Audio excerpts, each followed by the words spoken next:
వందే మాత్రం. నేను మీ journalist Navatha. Welcome to R voice.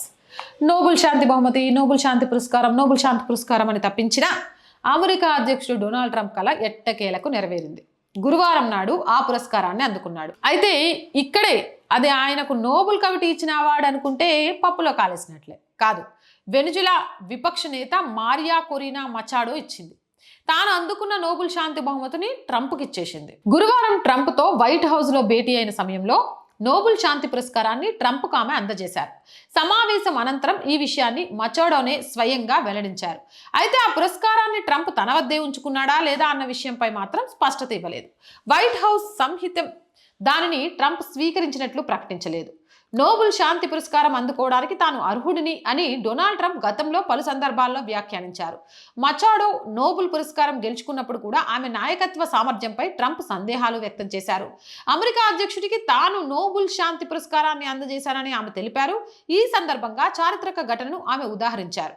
America స్వతంత్ర పోరాటంలో కీలక పాత్ర పోషించిన ఫ్రెంచ్ సైనికాధికారి మార్క్విస్ డి లఫాయెట్ వెనుజులా విమోచకుడు సిమోన్ బోలివర్కి పతకం అందచేశారని గుర్తు చేశారు. 2 శతాబ్దాల తర్వాత ఇప్పుడు బోలివర్ ప్రజలు వాషింగ్టన్ వారసుడిగా భావించే వ్యక్తికి ఈ పురస్కారాన్ని తిరిగి అందజేస్తున్నారని ఆమె వ్యాఖ్యానించారు. వెనిజువేలా ప్రజల సంక్షేమం కోసం ట్రంప్ చేస్తున్న కృషికి గుర్తుగా తనకు వచ్చిన నోబెల్ శాంతి పురస్కారాన్ని అందజేశానని మచోడా తెలిపారు. వెనిజువేలా ప్రజల స్వేచ్ఛా సాధన కోసం ట్రంప్ చేస్తున్న కృషిపై తమకు విశ్వాసం ఉందని ఆమె తెలిపారు.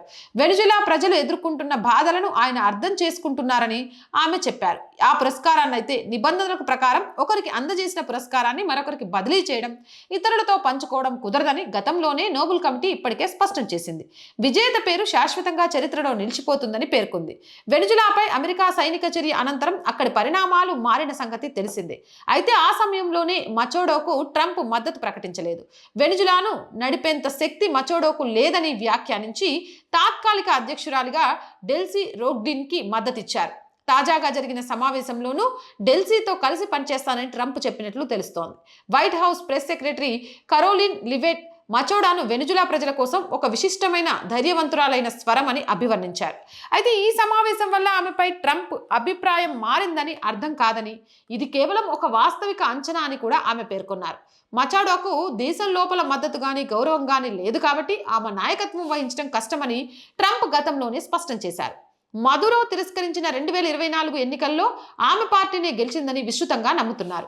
సరైన సమయం వచ్చినప్పుడు ట్రంప్ కొత్త వెనిజులా ఎన్నికలకు మద్దతిస్తారని లీవిట్ చెప్పారు. కానీ ఆ సమయం ఎప్పుడు వస్తుందో ఆయన చెప్పలేదని తెలిపారు.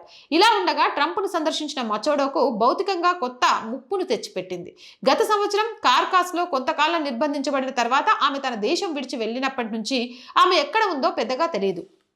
అయినప్పటికీ ట్రంప్తో చర్చ తర్వాత ఆమె గేట్ల దగ్గర తన కోసం వేచి ఉన్న డజన్ల కొద్దీ మద్దతుదారుల్ని పలకరించింది. చాలా మందిని కౌగులించుకోవడానికి ఆగి మనం అధ్యక్షుడు ట్రంప్పై ఆధారపడవచ్చు అని ఆమె వారికి చెప్పింది. కొంతమంది ధన్యవాదాలు ట్రంప్ అని క్లుప్తంగా నినాదాలు చేయమని ప్రేరేపించింది. కానీ ఆమె వివరించలేదు. ఏదేమైనా అటు చేసి ఇటు చేసి తమ్మిని బిమ్మిని తమ్మి చేసి పక్కన వాళ్ళకి వచ్చిన నోబెల్ బహుమతిని ఆయన దప్పించుకున్నాడు అంటే గింతకంటే తలవంపు లేదని ఉంటుందా? ఇప్పుడు ట్రంప్కు నోబెల్ బహుమతి వచ్చింది అని అందామా? నోబెల్ బహుమతి భిక్షగా వచ్చింది అందామా? ఏమో, నాకు తెలియట్లేదు.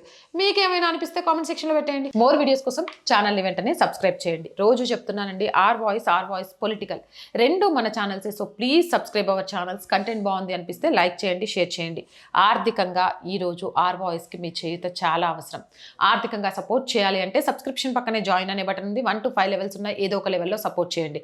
లేదా స్క్రీన్ మీద గూగుల్ పే, ఫోన్పేతో పాటు అకౌంట్ డీటెయిల్స్ ఇచ్చాము, మీకు తోచిన సహాయాన్ని అందించవచ్చు. వ్యాపార ప్రకటనల కోసం స్క్రీన్ మీద స్క్రోల్ అవుతున్న నెంబర్కి ఒక్కసారి కాంటాక్ట్ చేయండి. అలాగే ప్రతి వీడియోని లైక్ చేస్తూ షేర్ చేయండి. జై హింద్, జై భారత్.